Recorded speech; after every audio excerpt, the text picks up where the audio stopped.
अल्लाह ही अल्लाह किया करो, दुख न किसी को दिया करो। जो दुनिया का मालिक है, नाम उसी का लिया करो। अस्सलामु अलैकुम वरहमतुल्लाहि वबरकातुहू। नाज़रीन, इस्तक़बाल है, स्वागत है आपका viral news live studio Jalgaon, Maharashtra, India में। मैं आपका मेज़बान मुफ्ती मोहम्मद हारून नदवी। आइए प्यारे मुल्क भारत की बहुत ही ख़ास बड़ी 10 अहम ख़बरों पर नज़र डालते हैं। लेकिन सबसे पहले मैं अपील करूँगा, जो साथी नए हैं और अभी तक इस बेबाक सच्चे चैनल से जुड़े नहीं हैं, अगर आप चाहते हो कि आपको मुल्क भारत की और पूरी दुनिया की सही और सच्ची खबरें देखने और सुनने को मिले, तो फिर आप इस चैनल से जुड़ जाइए और सब्सक्राइब कर लीजिए इस चैनल को। बेल आइकॉन घंटी के बटन को दबा दीजिए ताकि हमारी हर वीडियो, हर खबर आपको आपके मोबाइल पर मिल जाया करें। और हाँ नाज़रीन, हम हर रोज़ एक अपील करते हैं कि प्लीज़, एक प्राइवेट चैनल है और चैनल चलाने के लिए पूरी एक टीम काम करती है, बड़ा रुपया पैसा खर्च होता है। अगर आप चाहते हो कि ऐसे सच्चे बेबाक चैनल जो जुल्म और जालिमों के ख़िलाफ़ बोल रहे हैं, अगर आप चाहते हो कि ऐसे चैनल बाकी रहे, मजबूत हो, तरक्की करें, तो प्लीज़ चैनल की फाइनेंशियल हेल्प, माली ताउन, माली मदद ज़रूर कीजिए। स्क्रीन पर आप नज़र डालें, हमारे चैनल का बैंक अकाउंट नंबर भी दिया जाता है। और अगर आप ऑनलाइन पैसा भेजकर मदद करना चाहते हैं तो गूगल पे, फ़ोन पे और पेटीएम तीनों का नंबर दिया जाता है। एक ही है तीनों का नंबर, 9923223361। अल्लाह ने जो भी आपको ताकत दी है, उस एतबार से आप चैनल की माली मदद, फाइनेंशियल हेल्प ज़रूर कीजिए। नाज़रीन, आज जुमेरात का दिन है और जुमेरात के दिन रात इंडिया भारत के वक्त के एतबार से 9 बजे हमारा इसी चैनल पर किसी अहम टॉपिक को लेकर बयान होता है, लाइव बयान होता है। आज का बहुत अहम टॉपिक है। वक्त और हालात को देखते हुए पिछले हफ्ते भी आपने सुना था कि निज़ाम आलम बदल रहा है। 80,000 के करीब आप लोगों ने उस बयान को देखा है। आज का भी बड़ा अहम उन्वान है। हम लोग एक हौसला देने की उम्मत को कोशिश कर रहे हैं, क्योंकि शैतानी ताकतें उम्मत को दबाने की, कुचलने की, मायूस करने की कोशिश कर रहे हैं। और कुरान कहता है कि मायूसी कुफ्र है। तो आज का उन्वान भी है कि जालिमों का अंजाम हम भी देखेंगे, बस नाम रहेगा अल्लाह का। तो जालिम, कुरान खुद कहता है, मैं सारे जालिमों का तस्करा करूंगा, कौन कौन से जालिम का क्या क्या अंजाम हुआ, और अभी जो जुल्म कर रहे हैं मैं उनको गोया के खबरदार करूंगा कि बेटा, सत्ता का घमंड, पावर का घमंड और हुकूमत का घमंड ये तुमको ले डूबेगा। क्योंकि जो बड़े बड़े गुजरे हैं ना इससे पहले, हुक्मरान, सुल्तान, बादशाह, तुम उनके टॉयलेट के बराबर भी तुम्हारी हैसियत नहीं है। तो जुल्म मत करो। तो जालिमों का अंजाम क्या होता है, जुल्म खुदा को पसंद नहीं है। खुलकर रात में इंशाल्लाह आज बयान होगा कि हम भी देखेंगे। ये उन्वान है और बस नाम रहेगा अल्लाह का। तो पूरे परिवार के साथ आज रात के बयान को लाइव 9 बजे ज़रूर सुने। आइए नाज़रीन, पहली बड़ी अच्छी खबर इस वक्त सामने आ रही है सावरकर को लेकर। जी हाँ, वज़ीर दिफा राजनाथ सिंह, आखिर सावरकर पर झूठा बयान देकर राजनाथ सिंह जैसा आदमी जो मुल्क का डिफेंस मिनिस्टर है, फंस गए। झूठ आखिर झूठ होता है, और झूठ को अगर लीपापोती करके अगर बयान करने की कोशिश की जाए तो भी इंसान फंस ही जाता है और जलील और रुस्वा होता है। तो आखिर राजनाथ सिंह झूठा बयान देकर सावरकर पर फंस गए और उन्होंने कहा कि गांधी जी के कहने पर, हंसी भी आ रही है, गांधी जी के कहने पर अंग्रेज़ों से माफ़ी मांगी थी सावरकर ने, गोया कि राजनाथ सिंह कह रहे हैं। अब जनाब उन्होंने ये कहा तो अब मौर्रिकीन, पढ़े लिखे लोग, होशियार ईमानदार लोग खूब थू थू कर रहे हैं और धज्जियाँ उड़ा रहे हैं। लेकिन खैर, सावरकर ने गांधी जी के कहने पर अंग्रेज़ों से माफ़ी मांगी थी, ये तो क्लियर हो गया कि अंग्रेज़ों से माफ़ी मांगी थी, क्योंकि आज तक ये मानने को तैयार नहीं थे। तो प्रोफेसर इरफान हबीब ने कहा है कि चलो, सावरकर ने भले ही गांधी जी के कहने पर माफ़ी मांगी थी, लेकिन ये तो क्लियर हो गया कि सावरकर ने अंग्रेज़ों से माफ़ी मांगी थी।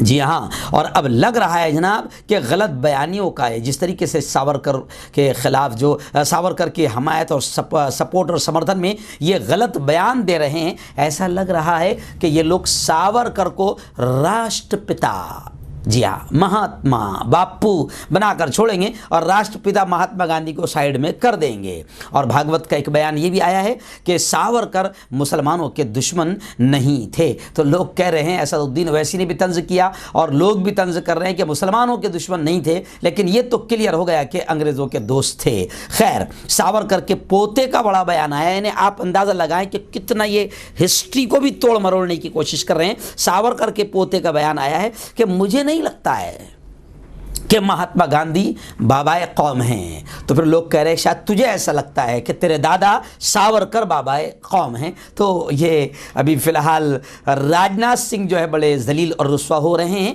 क्योंकि सावरकर पर झूठा बयान देकर राजनाथ सिंह फंस गए हैं। और अब राजनाथ सिंह का मजाक भी बनाया जा रहा है। अतुल लोंढे ने बिल्कुल राजनाथ सिंह पर गोया कि हमला करते हुए पूछा कि क्या सावरकर ने राजनाथ सिंह को ख्वाब में बताया कि उन्होंने माफ़ी क्यों मांगी। तो इस तरीके से अब राजनाथ सिंह का मजाक भी बनाया जा रहा है। अब लोग ये भी कह रहे हैं कि राजनाथ सिंह जी ये झूठी हिस्ट्री बयान करके और सावरकर को बाबाए कौम बनाने की झूठी कोशिश करके और अंग्रेज़ों का वादा माफ़ गवाह न बनाकर झूठी हिस्ट्री बयान करके आप फालतू काम न करें। बल्कि लोग कह रहे हैं राजनाथ सिंह से कि आप बॉर्डर पर फ़िलहाल चीन बदमाशियाँ कर रहा है, वो चीन की कार्रवाइयों पर आप ध्यान दें। आइए नाज़रीन, बड़ी खबर इस वक्त ये भी आ रही है लखीमपुर मामले को लेकर के निर्मला सीतारमण ने अमेरिका में जाकर लखीमपुर वाले मामले को लेकर जो बीजेपी के मंत्री के बेटे ने किसानों पर आतंकवादी हमला किया, इसको लेकर अब निर्मला सीतारमण ने अमेरिका में सफाई पेश करते हुए कहा कि लखीमपुर में जो हुआ वो नहीं होना चाहिए था। मगर यहाँ नहीं बोली, यहाँ नहीं बोली। यहाँ पर रोग आता है, लोग बोल रहे हैं कि यहाँ पर ज़बान को लकवा लग जाता है, यहाँ पर नहीं बोली। ऐसे आपने देखा होगा कि मोदी जी जब जो बाइडन से मिलने गए तो वहाँ पर गांधी जी का नाम बार बार ले रहे थे, गांधी जी का नाम बार बार ले रहे थे। तो ये लोग जब बाहर जाते हैं तो बड़ा झूठ बोलते हैं। तो निर्मला सीतारमण के इस बयान पर भी जो अमेरिका में उन्होंने दी, लोग सोशल मीडिया पर ज़बरदस्त थू थू कर रहे हैं कि निर्मला सीतारमण अमेरिका में जाकर सफाई पेश करते हुए कह रही है कि लखीमपुर में जो हुआ वो नहीं होना चाहिए था। तो यहाँ हिंदुस्तान में रहकर यह बयान क्यों नहीं दी, और क्यों तुम अपने उस मंत्री को हटाने के लिए राजी नहीं हो रहे हो। लेकिन राकेश टिकैत ने भी कहा है, प्रियंका गांधी ने भी कहा है कि लखीमपुर मामले में जब तक कि तुम्हारे मंत्री अजय मिश्रा को आप नहीं हटाते तब तक कि हम उनके खिलाफ तहरीक, आंदोलन, एहतजाज, धरने जारी रखेंगे।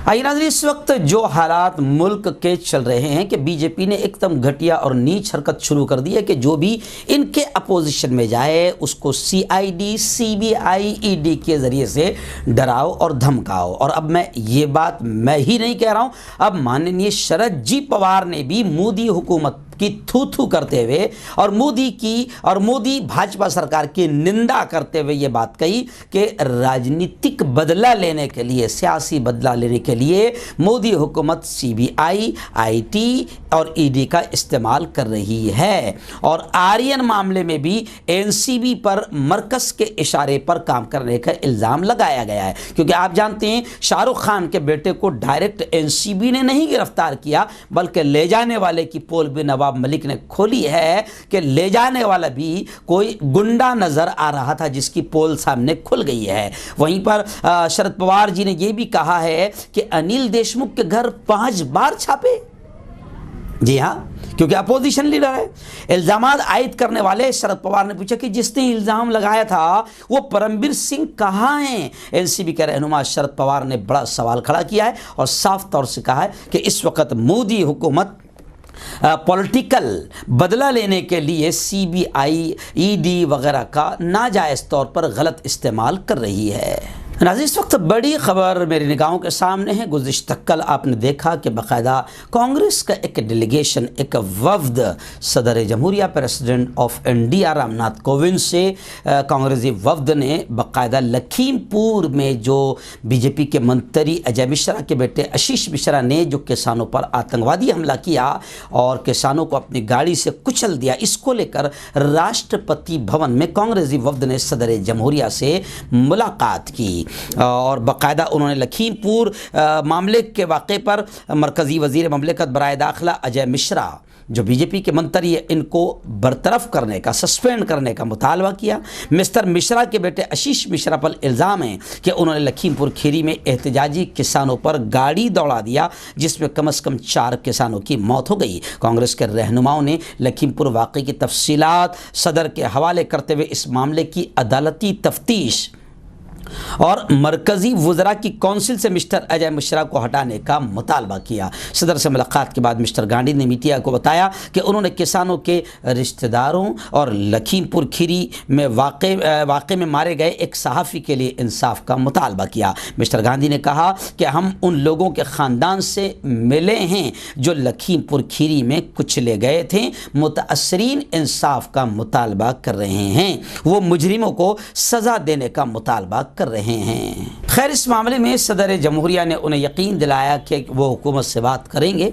और ख़ास बात मैं आपको बता दूं कि इस मामले में पुलिस ने बहुत लंबी पूछगछ के बाद आशीष मिश्रा को गिरफ्तार किया। आम आदमी होता तो पहले उसे गिरफ्तार कर लिया जाता, फिर थर्ड डिग्री लेकर उससे फिर पूछा जाता, लेकिन अभी ये मंत्री के बेटे थे और सत्ताधारी पार्टी के मंत्री के बेटे, इसलिए पुलिस ने लंबी पूछगछ के बाद उन्हें गिरफ्तार किया। किसान रहनुमा और अपोजिशन पार्टियां अजय मिश्रा मंत्री के बरतरफी का डिमांड कर रहे हैं। नाज़रीन, इस वक्त बड़ी खबर कश्मीर से आ रही है। 2 बड़ी खबरें मैं आपको बता दूं कि कश्मीर में लगातार NIA के छापेमारी शुरू है। 4 मुश्तबा जंगजू मददगारों को गिरफ्तार किया गया है, ऐसी खबरें आ रही है। NIA ने छापों का सिलसिला जारी रखते हुए वादी कश्मीर के श्रीनगर, पुलवामा और शोपियान अजला में 16 मकामात पर छापे मारकर 4 मुश्तबा जंगजू मददगारों को गिरफ्तार किया है। NIA के एक तर्जुमान ने बुध के रोज़ अपने बयान में कहा कि मिलिटेंसी साजिश केस के सिलसिले में NIA ने इन 16 मकामात पर छापे मारकर कुछ लोगों को गिरफ्तार किया है। गिरफ्तार शुदगान की शनाख्त वसीम अहमद सूफ़ी, ऐसे ही तारिक अहमद डार, बिलाल अहमद मीर और तारिक अहमद, इस तरीके से 4 लोगों को गिरफ्तार करने की खबरें वहाँ से आ रही है। वहीं पर कश्मीर के कदआवर लीडर फ़ारूक अब्दुल्ला का ये बयान आया है कि इस वक्त मुल्क में मज़हब की बुनियाद पर लोगों को बांटने की नापाक और घटिया नीच साजिशें की जा रही है और हमें इस तूफ़ान का डट कर मुकाबला करना होगा। नाज़रीन, इस वक्त राजस्थान से बड़ी खबर आ रही है कि राजस्थान में भारतीय जनता पार्टी BJP को ज़बरदस्त 440 वोल्ट का झटका लगा है। श्री गंगानगर में, यानी राजस्थान के श्री गंगानगर में रायसिंह नगर म्यूनसिपल के नायब सदर हरीश डाबी समेत तकरीबन 15 BJP के और आज़ाद काउंसिलर कांग्रेस में शामिल हो गए हैं। यानी राजस्थान में भारतीय जनता पार्टी को ज़ोरदार झटका लगा है और 15 के करीब जो है BJP और आज़ाद जो काउंसिलर है, कारपोरेटर है, वो नेशनलिस्ट कांग्रेस पार्टी में शामिल हो चुके हैं। आइए इस वक्त बड़ी खबर छत्तीसगढ़ से आ रही है। जी हाँ, छत्तीसगढ़ के CM वज़ीर आला ने RSS पर हमला करते हुए डायरेक्ट ये खुलकर बात कही कि ये लोग यानी RSS BJP ये फसादात भड़काकर शहर को तबाह करना चाहते हैं, लेकिन हम उनकी नापाक साजिशों में उन्हें कामयाब होने नहीं देंगे। जी हाँ, उन्होंने साफ तौर से कहा है कि BJP और RSS की जितनी ज़ेली तंजीमें हैं, संस्थाएँ, संगठनाएं, उनका एहतजाज जारी है। और रियासत के वज़ीर आला भूपेश बघेल ने RSS और BJP को आड़े हाथों लिया और उन्होंने कहा कि ये लोग सिर्फ 2 चीज़ों में महारत रखते हैं, एक तब्दीली मज़हब, दूसरे फ़िरक़ावारियत। ये लोग छोटे छोटे वाक़े को फ़िरक़ावाराना सांप्रदायिक रंग देकर इससे राजनीतिक फ़ायदा तलाश करते हैं, लेकिन ऐसा हरगिज़ नहीं होने दिया जाएगा। मीडिया से बात करते हुए सीएम ने कहा कि अब छत्तीसगढ़ में कोई मसला नहीं है, बल्कि ये लोग यानी आरएसएस, बीजेपी, किसान, मजदूर, आदिवासी, ओबीसी के हुकूक के लिए बात नहीं कर सकते, लेकिन वो तब्दीली मज़हब और फ़िरक़ावारियत पर फसाद भड़काने के लिए काम कर रहे हैं। तो चलो ठीक है, धीरे धीरे लोगों को समझ में आ रहा है कि आरएसएस किस तरीके से फसाद भड़काती है। लेकिन गुज़िश्ता कल ही मैंने आपको खबर सुनाया था कि किसी एक स्टेट के सीएम ने यह कहा है कि आरएसएस बिल्कुल पाक पवित्र संगठन है और अब सरकारी गवर्नमेंट सर्वेंट भी इसके प्रोग्राम में हिस्सा ले सकते हैं। नाज़रीन, इस वक्त बड़ी ख़बर फ़िलहाल मेरी निगाहों के सामने आ रही है कि हमारे मुल्क के एक्स पीएम, साबिक़ वज़ीर आज़म, जो खामोश रहते थे, किसी से मन की बात भी नहीं कहते थे, बड़बड़ नहीं करते थे, फेंकम फाक नहीं करते थे, उनको लोग फेंकू भी नहीं कहते थे, मनमोहन सिंह। आखिर बड़े अफसोस के साथ मैं कह रहा हूँ कि इस वक्त उनकी तबीयत बहुत ज़्यादा ख़राब है और उन्हें एम्स अस्पताल में एडमिट कराया गया है। ज़राए से मिली खबरों के मुताबिक बताया जा रहा है कि उन्हें अमराज़ क़ल्ब, हार्ट अटैक जैसी हार्ट की बीमारी की वजह से एम्स में एडमिट करवाया गया है। हम आपको बता दें कि साबिक़ वज़ीर आज़म डॉक्टर मनमोहन सिंह कांग्रेस के सीनियर रहनुमा हैं और दिल की बीमारियों की वजह से उन्हें दिल्ली के एम्स अस्पताल में एडमिट कराया गया है। नाज़रीन, आइए किंग खान, बॉलीवुड के किंग शाहरुख खान के बेटे आर्यन खान को लेकर इस वक्त बड़ी खबर आ रही है कि आर्यन को ज़मानत नहीं मिली। आज फिर सुनवाई होगी। एनसीबी का शाहरुख खान के बेटे पर इंटरनेशनल ड्रग्स स्मगलिंग का इल्ज़ाम। लोग हंस भी रहे हैं, क्या चल रहा है।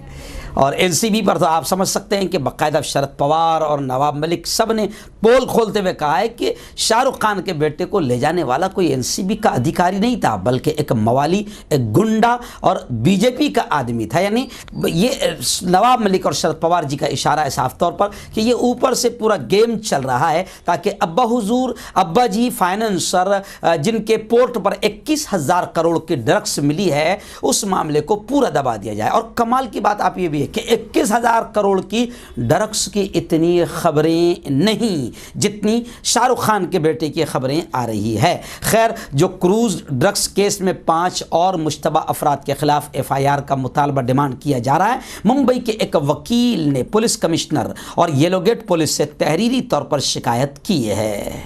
आखिरी बड़ी खबर, अफसोसनाक खबर उत्तर प्रदेश से आ रही है। वैसे वहाँ पर मैं तो लगातार कह रहा हूँ कि अफसोसनाक की खबरें आती है बहुत कम। ऐसा होता है कि कभी दिल खुश हो जाए, कोई अच्छी खबर आ रही है, और लोग कहते हैं कि जब तक के ये रहेंगे योगी आदित्यनाथ, वहाँ से ऐसी ही खबरें आती रहेगी। अभी बड़ी अजीब खबर आ रही है कि आवारा मवेशी, जो आवारा जानवर सड़कों पर खड़े रहते हैं, एक्सीडेंट होते हैं, इंसान मरते हैं, लेकिन अब उत्तर प्रदेश का माहौल इतना घटिया बना दिया गया है कि आप आवारा जानवर पर भी, आप कोई सोशल मीडिया पर भी आप कमेंट ना कीजिए। आवारा मवेशियों पर सिर्फ तबसरा करने पर, सोशल मीडिया वगैरह पर तबसरा करने पर, लिखने पर भाजपा लीडरों ने एक टीचर का सर फोड़ दिया। जी हाँ, अब लोग कह रहे हैं कि भाई अगर आवारा मवेशियों पर अगर आप तबसरा करने पर आप इतना गुस्सा होते हैं क्योंकि वो माता जी है, तो माता जी को अपने घर में क्यों नहीं रख रहे हैं? अपने घर में रखो, सेवा करो। माता जी रास्तों पर घूमकर पॉलीथीन खा रही है, कचरा खा रही है, कचरे के ढेर पर खड़ी हुई है। माता जी के खड़े रोड पर खड़े रहने से बच्चों के एक्सीडेंट हो रहे हैं। तो अब ये एक टीचर है जिसने सिर्फ ऐसा कमेंट किया था, तो आखिर भाजपा लीडरों ने घेर कर उसकी जमकर पिटाई की। और कमाल की बात यह है, क्या हो सकता है कि पीटने के बाद पता चला होगा कि ये तो मुसलमान ही नहीं है।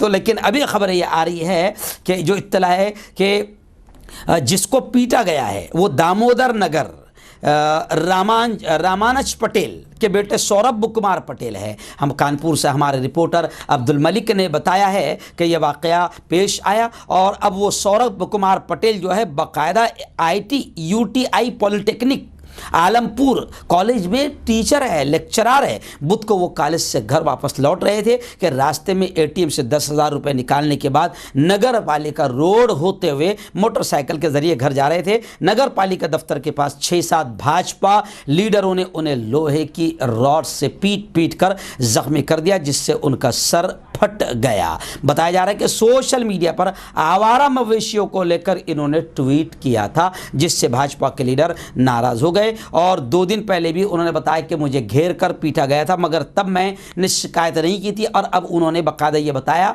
कि 10,000 रुपये भी मेरे छीन लिए हैं। तो ये खबर मैं इसलिए भी दिखा रहा हूँ कि फिलहाल उत्तर प्रदेश में माहौल ख़राब करने के लिए कैसे बहाने ढूंढे जा रहे हैं। यानी अब आप आवारा जानवरों पर भी, अगर आपका एक्सीडेंट हो जाता है, आपकी माँ आपके बच्चे भी मर जाते हैं और रास्ते में जानवर अगर बैठा हुआ है, तो आप कोई कमेंट मत कीजिए, कोई गलत मत कीजिए, क्योंकि भाजपा के लीडरों को गुस्सा आ रहा है।